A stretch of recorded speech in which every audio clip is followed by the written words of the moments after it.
Hello dear students, you are most welcome in my YouTube channel Adarsh institute of English. आज के इस video का जो हमारा टॉपिक है class BA first year first lesson जो है, या कह सकते हैं फर्स्ट एसे, फ्रांसिस बैकन का जो लेसन है ऑफ स्टडीज़, इसको हम लोग स्टडी कर रहे थे, जिसके लिए हमने इस लेसन को यहाँ तक डिस्कस कर लिया था। डिस्कोर्स के आगे यहाँ पर ऑब्जर्वेशन, ये यहाँ तक डिस्कस कर लिया था। आज की इस वीडियो में हम इसे अब आगे बढ़ाते हैं, देखते हैं आगे यहाँ से रीड नोट से। तो शुरू करते हैं आज की video. Read not to contradict and confute, nor to believe and take for granted. Not मतलब रीड होता है अध्ययन कीजिए, पढ़िए, नॉट नहीं। टू कॉन्ट्राडिक्ट होता है किसी के विपरीत में, किसी के विपरीत में अध्ययन मत कीजिए। एंड और कन्फ्यूट मीन्स होता है किसी को गलत साबित करना या गलत सिद्ध करना। ना तो किसी के विपरीत में अध्ययन कीजिए और ना ही किसी व्यक्ति को गलत साबित करने के लिए अध्ययन कीजिए। नॉट टू बिलीव, ना तो विश्वास करने के लिए। एंड टेक फॉर ग्रांटेड होता है अनुमति प्रदान करना। मतलब आपने जो भी किसी को गलत साबित करने के लिए अध्ययन किया या किसी के विपरीत में अध्ययन किया, उसी पर विश्वास मत कीजिए, ना ही उसी बात को ग्रांटेड परमिशन या अनुमति दीजिए। मतलब अपने आप को ये अनुमति मत दीजिए कि आपने जो भी पढ़ा है आप उस पर विश्वास करें या उस पर विश्वास करने के लिए अनुमति दे दें। मतलब आंखें बंद करके आप उस पर विश्वास कर लें, ऐसा मत कीजिए। Nor to find talk and discourse, nor नहीं, टू फाइंड टॉक बात करने के लिए, डिस्कोर्स होता है वार्तालाप। ना ही वार्तालाप मतलब दिखावा, और ना ही दिखावा करने के लिए अध्ययन कीजिए। वार्तालाप मतलब जैसे कि थोड़ा अध्ययन कर लिया या थोड़ा जो है पढ़ लिया, उस पढ़े हुए को दिखा रहे हैं, डिस्कोर्स कर रहे हैं, वार्तालाप कर रहे हैं, दिखावा कर रहे हैं, तो ऐसा करने के लिए भी आप अध्ययन ना करें। बट लेकिन टू वे एंड कंसिडर, वे होता है जैसे कहते हैं वेट वजन, यहाँ वजन नहीं है, यहाँ वी कह सकते हैं अनुमान लगाना। अनुमान लगाई कर रहे हैं, तोलिए कह सकते हैं, तोलना, बेतोलना मतलब तोलिए। एंड कंसिडर विचार कीजिए, बल्कि जो आपने अध्ययन किया है उस अध्ययन का पूरा सार अपने दिमाग में ले जाइए, फिर उसे तोलिए या उसका विचार कीजिए और उसी पर फिर कंसिडर विचार कीजिए, समझिए। मतलब उसका अनुमान लगाइए, उस चीज़ को तोलिए जो आपने पढ़ा है, सही पढ़ा है, और उसी पर विचार कीजिए। आगे, some books are to be tested, others to be swallowed and some few to chewed and digested. Some कुछ, बुक्स पुस्तकें, कुछ किताबें, आर टू बी टेस्टेड पढ़ी जाती हैं, या मतलब कह सकते हैं टेस्ट का स्वाद लेना, कुछ किताबों का स्वाद लिया जाता है। अदर्स दूसरी, टू बी swallowed होता है निगलना, दूसरी किताबें निगल ली जाती हैं। एंड सम फ्यू कुछ, टू बी च्यूड चबाई जाती हैं, एंड डाइजेस्टेड हजम कर ली जाती हैं। क्या मतलब वो ऐसे समझा जाए तो जो फ्रांसिस बैकन आपके एसेइस्ट निबंधकार हैं, जिन्हें कहते हैं द किंग ऑफ एसेइस्ट, निबंधकारों के राजा, तो क्या है सम बुक्स, वो कहना ये चाहते हैं कि कुछ किताबें ऐसी हैं या कुछ किताबों के लिए आर टू बी टेस्ट, उनका टेस्ट लिया जाना चाहिए। टेस्ट का मतलब जैसे कोई किताब ली, उस किताब में कुछ उसके पार्ट्स पढ़ लिए तो उसका टेस्ट ले लिया, मतलब कुछ पार्ट्स पढ़ लिए, पूरी किताब नहीं पढ़ी, वो उसका टेस्ट हो गया। जैसे कि मान ली कोई चीज़ खाते हैं, मान ली कोई दुकान से बर्फ़ी लेके आए, एक पीस खा लिया, चेक कर लिया उसका, ऐसे ही है, कुछ पार्ट्स उसके या कोई चैप्टर उसका चेक कर लिया। Others to be swallowed, others दूसरे, टू बी swallowed होता है निगलना, कुछ को निगल लेना चाहिए। निगलने का मतलब ये हुआ जैसे हम कोई चीज़ खाते हैं तो उस चीज़ का टेस्ट नहीं, इंटरेस्ट नहीं लेते हैं, उसका कोई टेस्ट नहीं लेते हैं, ऐसे ही निगल जाते हैं। जैसे फॉर एग्जांपल हमने कोई चीज़ खाई, उसे दांतों से चबाया नहीं, ऐसे ही निगल गए, तो उसका टेस्ट क्या था। तो वो ये कह रहे हैं कुछ किताबों का टेस्ट नहीं लिया जाता है या उसमें इंटरेस्ट नहीं होता, ऐसे ही पढ़ ली जाती हैं, ऐसे ही देख ली जाती हैं। एंड सम फ्यू कुछ ऐसी पुस्तकें हैं, टू बी च्यूड चबाई जाती हैं, एंड डाइजेस्टेड हजम कर ली जाती हैं। तो मतलब जैसे कोई चीज़ खाते हैं, जितना चबाएंगे उसे उतना ही हमें उसका टेस्ट मिलेगा और उतनी हम उसे हजम कर सकते हैं। तो वही लिखा है कुछ किताबों के लिए विस्तार से पढ़ा जाना चाहिए और विस्तार से पढ़ने के बाद वे किताबें हजम हो जाती हैं, मतलब हमें पूरी तरह से याद हो जाती हैं। तो वही है कि कुछ किताबों के लिए कुछ हिस्सों में पढ़ा जाना चाहिए या पढ़ा जाता है, और कुछ किताबें ऐसी हैं उन्हें केवल निगल लिया जाता है, और जबकि कुछ किताबें ऐसी हैं उन्हें चबाया जाता है, बल्कि हजम कर लिया जाता है, उन्हें पूरी तरह से अध्ययन किया जाता है और विस्तार से उन्हें पढ़ लिया जाता है या याद कर लिया जाता है। दैट इज, दैट जो इज है, सम बुक्स कुछ किताबें। अब उसी के लिए जो इन्होंने यहाँ से सम बुक्स से डाइजेस्टेड तक, जो यहाँ तक बताया है डाइजेस्टेड तक, इसी को उन्होंने विस्तार से समझाने का प्रयास किया है कि दैट इज यही है, क्या है कि सम बुक्स कुछ किताबें आर टू बी रीड पढ़ी जाती हैं ओनली इन पार्ट्स कुछ हिस्सों में। कुछ किताबें ऐसी हैं जो केवल हिस्सों में पढ़ी जाती हैं, पार्ट्स में पढ़ी जाती हैं। अदर्स टू बी रीड दूसरी पढ़ी जाती हैं, बट नॉट क्यूरियसली। क्यूरियसली मतलब अटेंटिवली, कह रहे हैं उत्सुकता से। कुछ किताबें ऐसी होती हैं जो उत्सुकता के साथ नहीं पढ़ी जाती हैं। एंड सम फ्यू, कुछ किताबें ऐसी होती हैं टू बी रीड पढ़ी जाती हैं होली पूरी तरह से। कुछ किताबें ऐसी होती हैं जो पूरी तरह से पढ़ी जाती हैं। एंड विद डिलीजेंस, बुद्धिमानी से पढ़ी जाती हैं। कुछ किताबें ऐसी होती हैं जो पूरी तरह से या बुद्धिमानी से पढ़ी जाती हैं। एंड अटेंशन, ध्यान से पढ़ी जाती हैं। कुछ किताबें बुद्धिमानी से और पूरे ध्यान से पढ़ी जाती हैं। तो क्या मतलब हुआ यहाँ से कि कुछ किताबें ऐसी हैं जो केवल पार्ट्स में पढ़ी जाती हैं, हिस्सों में पढ़ी जाती हैं। और कुछ किताबें ऐसी होती हैं जो कि उत्सुकता से नहीं पढ़ी जाती हैं, बल्कि कुछ किताबें ऐसी होती हैं जो पूरी तरह से पढ़ी जाती हैं और बुद्धिमानी के साथ पढ़ी जाती हैं और बड़े ही अटेंशन, ध्यान के साथ पढ़ी जाती हैं। सम बुक्स, कुछ किताबें आल्सो में भी रीड पढ़ी जानी चाहिए बाय डिप्टी, होता है सहायता, सहायक होता है असिस्टेंट, डिप्टी मतलब डिप्टी। कुछ किताबों के लिए सहायता, किसी की सहायता से पढ़ी जानी चाहिए। एंड एक्सट्रैक्ट होता है उसका सार, made of them by others, जो कि दूसरे बनाते हैं। मतलब कुछ किताबें ऐसी हैं यदि आपकी समझ में नहीं आ रही हैं तो दूसरे व्यक्ति की सहायता से उन्हें समझिए, उनके सारांश को समझिए, उनके सार को समझिए। बट लेकिन that would be only the less important, लेकिन वही जो बहुत कम इम्पोर्टेंट हो, आर्गुमेंट जो बहुत कम इम्पोर्टेंट, बात विवाद वाली हो, डिस्कस वाली हो। एंड द, आगे देखते हैं, मीनर सॉर्ट ऑफ बुक्स, केवल वे जो बहुत ही सस्ती चिप्स तरह की पुस्तकें होती हैं उनके बारे में। एल्स, इसके अलावा distilled books are like common distilled waters. Distilled, still होता है ठहरा हुआ, ये दे रहे हैं डिस्टिल्ड, कह सकते हैं जो शुद्ध किया हुआ होता है। तो कह रहे हैं कि शुद्ध की हुई पुस्तकें, आस्वित पुस्तकें, जैसे पानी होता है शुद्ध किया हुआ, ऐसे ही लिखा है कि शुद्ध की हुई पुस्तकें आर लाइक डिस्टिल्ड वाटर, शुद्ध किए हुए पानी की तरह होती हैं। फ्लैशी थिंग्स, चमकदार होती हैं। फॉर एग्जांपल, आप किसी शॉप पर गए, उस शॉप पर ये दुकानें, उस शॉप पर ये बुक्स रखी हुई हैं, तो पता चला इनके जो कवर हैं, इन कवर पर कोई अच्छी चीज़ लिखी हुई है, अच्छा कवर बना दिया, इनका मलट अच्छा चढ़ा दिया, और जो फ्रंट पेज है उस पर बहुत अच्छी अच्छी बातें इंटरेस्टिंग लिख दी, जिससे देखते ही पता चल गया या ऐसा लगा चलो ये किताबें खरीद लेते हैं। ऐसी वो लिखा है। कुछ किताबें ऐसी होती हैं दूर से चमकदार होती हैं, जो कि एकदम आस्वित होती हैं, शुद्ध की हुई होती हैं। आगे है रीडिंग मेक, ये इंपॉर्टेंट है यहाँ से, reading make a full man. Reading होता है अध्ययन, मेक बनाता है, फुल मैन पूर्ण आदमी। अध्ययन, जो व्यक्ति खूब या लगातार अध्ययन करता है, अध्ययन करने से वह व्यक्ति कैसा हो जाता है, फुल मैन मतलब कंप्लीट मैन या पूर्ण व्यक्ति बन जाता है।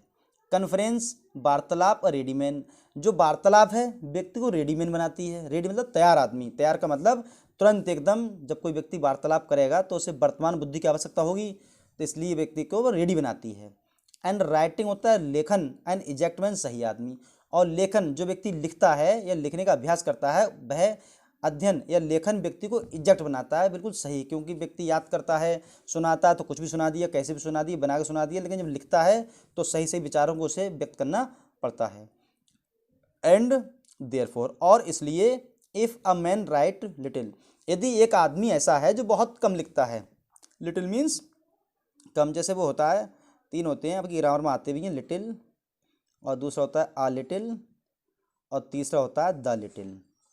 तीन होते हैं, little, uh little, the little. तो ऐसा कह सकते हैं कि लिटिल का प्रयोग करते हैं, इन तीनों का प्रयोग पहली चीज़ तो करते हैं मात्रा के लिए, संख्या के लिए नहीं करते। ये नहीं कह सकते पेन की लिटिल पेन, पेन को तो गिन सकते हैं, संख्या के लिए प्रयोग करते नहीं, मात्रा के लिए करते हैं। तो लिटिल का प्रयोग बहुत कम के बराबर, और बहुत कम के लिए। आ लिटिल का प्रयोग बहुत कम परंतु थोड़ा सा, और द लिटिल का प्रयोग बहुत कम परंतु सब। ये ग्रामर का चीज़ है, फिलहाल ग्रामर समझने की चीज़ है, इसे बाद में देखा जाएगा। तो वही लिखा है यहाँ पर little. If a man right little, यदि एक व्यक्ति बहुत कम लिखता है, ही हैड नीड, उसे आवश्यकता है, अ ग्रेट मेमोरी, बहुत बड़ी मेमोरी की। यदि कोई व्यक्ति बहुत कम लिखता है तो उसे बहुत बड़ी मेमोरी की आवश्यकता होती है। और ऐसी जो जिसके अंदर कला होती है उस कला को बोलते हैं एफोरिस्टिक स्टाइल। पहले भी बताया था मैंने, एफोरिस्टिक स्टाइल ये क्या होता है? ये वो स्टाइल होता है जो व्यक्ति बहुत कम शब्दों में अधिक से अधिक अपने विचार व्यक्त कर दे, उसे बोलते हैं एफोरिस्टिक स्टाइल। जो स्टाइल फ्रांसिस बेकन में कूट कूट कर भरा हुआ था, जिसे बोलते हैं एफोरिस्टिक स्टाइल। तो वही तो लिखा है, ये कह रहे हैं कि इफ़ अ मैन, यदि आदमी राइट लिखता है लिटिल बहुत कम, यदि एक व्यक्ति बहुत कम लिखता है तो उसके लिए बहुत बड़ी महान या विशाल बुद्धि की मेमोरी की आवश्यकता होती है। If he confer little, if यदि ही वह कन्फर लिटिल, कन्फर वही वार्तालाप करना, लिटिल बहुत कम, यदि वह बहुत कम वार्तालाप करता है तो कन्फर वार्तालाप या व्यक्त करना। यदि एक व्यक्ति बहुत कम वार्तालाप करता है, ही हैड नीड, उसे आवश्यकता है अब प्रेजेंट बिट, प्रेजेंट बिट होता है हाजिर जवाबी, मतलब तुरंत जवाब देने वाला। यदि एक व्यक्ति बहुत कम विचार या बहुत कम व्यक्त करता है, बात करता है, तो उसके लिए करने का मतलब कह सकते हैं कि कुछ अपने विचार व्यक्त करता है बहुत कम शब्दों में, तो उसे होना चाहिए हाजिर जवाबी, जो कि तुरंत किसी की बात का जवाब दे सके। जैसे थे हमारे बीरबल, अकबर बीरबल वाले बीरबल। एंड इफ, और यदि ही रीड लिटिल, वह बहुत कम पढ़ता है, हियर नीड, उसे आवश्यकता है मच कनिंग, बहुत चालाकी की या चालाक दिमाग की। यदि वह बहुत कम पढ़ता है तो उसे बहुत चालाक होने की आवश्यकता है। टू सीम टू नो, ये जानने के लिए, that what he doth not, कि वह क्या नहीं पढ़ पाए, क्या नहीं जानता है। हिस्ट्रीज, हिस्ट्री इतिहास, मतलब इतिहास मेक बनाता है मैन, आदमी को, वाइज बुद्धिमान। इतिहास व्यक्ति को या लोगों को, मेन प्लूरल है, इतिहास लोगों को बुद्धिमान बनाता है। पोइट्स कवि, या कह सकते हैं कविता या पोइट्री बेटी बुद्धिमान, और जो पोइट्री है व्यक्ति को बुद्धिमान बनाती है। द मैथमेटिक्स, गणित, सब्टाइल, सब्टिल नहीं सब्टाइल होगा, सब्टाइल होता है सूक्ष्म, और जो मैथमेटिक्स है व्यक्ति को सूक्ष्म बनाता है। तो कह सकते हैं इतिहास व्यक्ति को वाइज बनाता है, और जो पोइट्स है वह व्यक्ति को बुद्धिमान बनाता है, और गणित व्यक्ति को सूक्ष्म बनाता है, बहुत मतलब हल्की से हल्की, छोटी से छोटी कमी पकड़ने वाला बनाता है।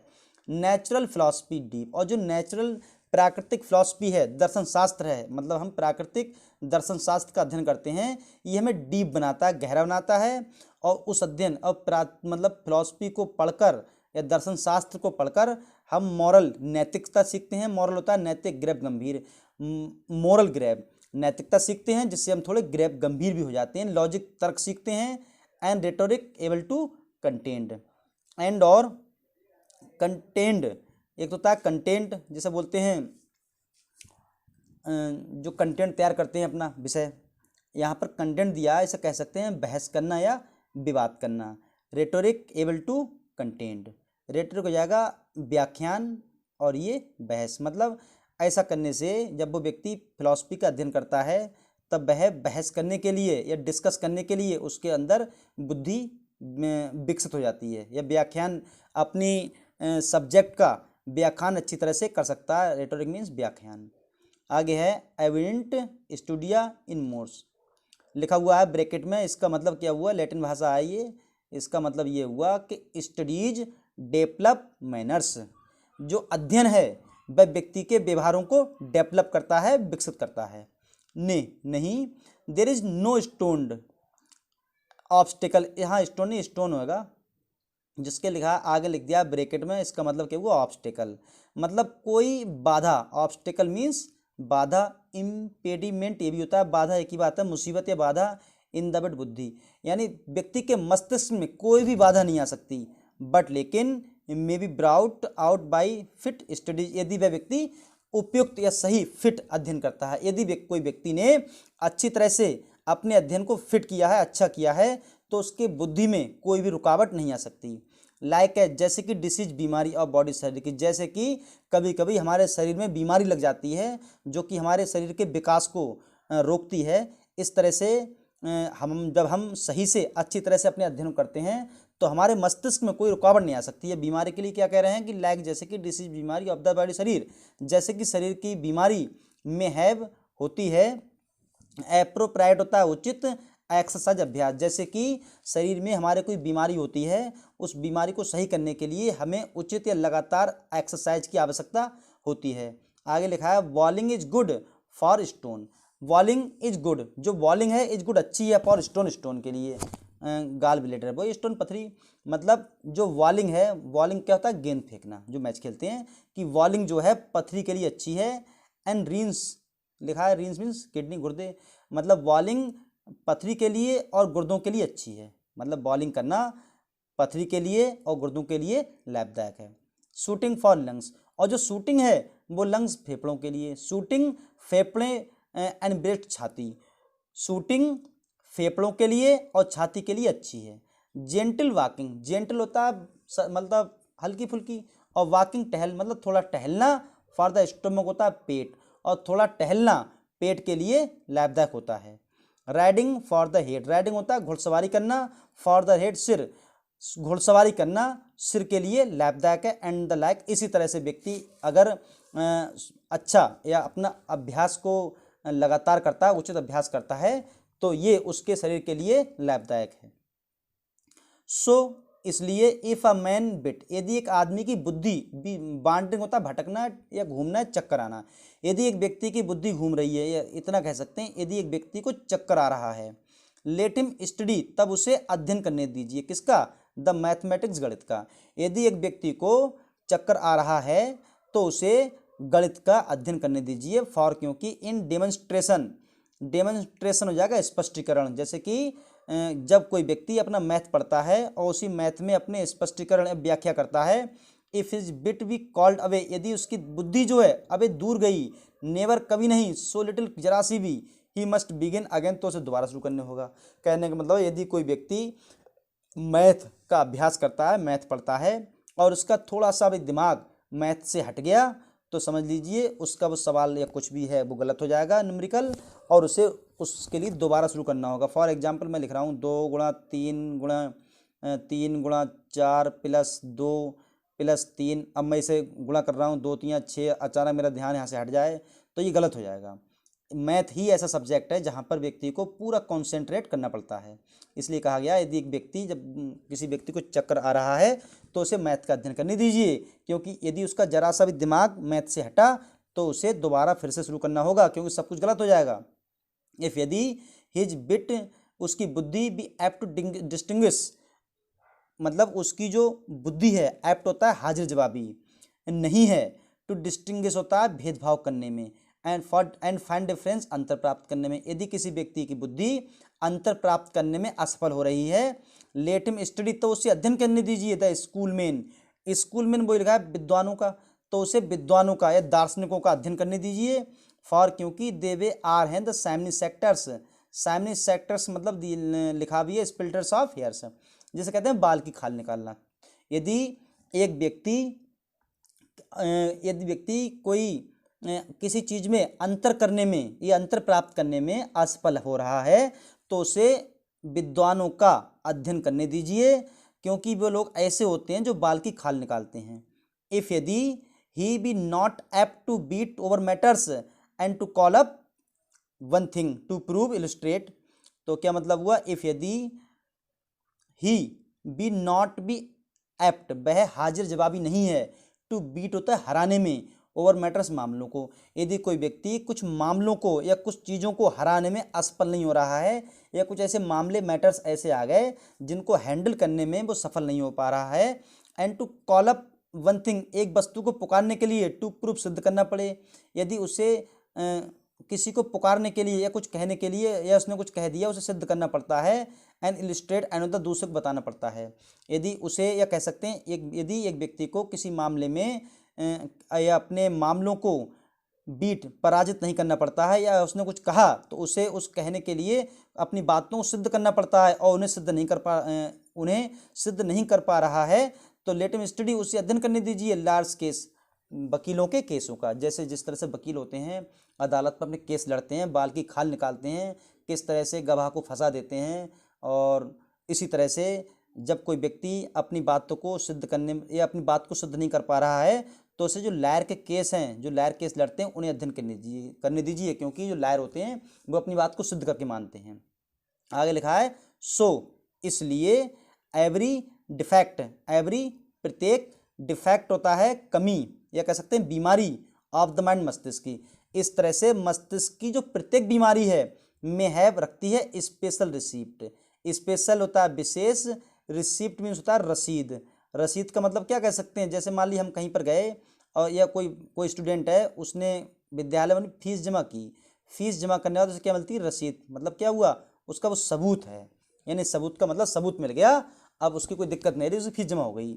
इसी तरह से ये लिखा है कि अगर आपके मस्तिष्क में कोई डिफेक्ट है, बीमारी है या कोई परेशानी है, तो समझ लीजिए ये जो चैप्टर उनका लिखा हुआ है फ्रांसिस बैकन का ऑफ स्टडीज, उसमें उसका ये सारी बातों का इलाज है। तो ये था आपका लेसन। इसके बाद में लिखा है topics for writing and discussion, कि इसके बारे में उन्होंने क्या बताया गया, कैसा क्या है, इसके लिए हम लोग बाद में और देखेंगे। फिलहाल आपका लेसन यहाँ से यहीं तक था, ये रिसीप्ट मैन तक।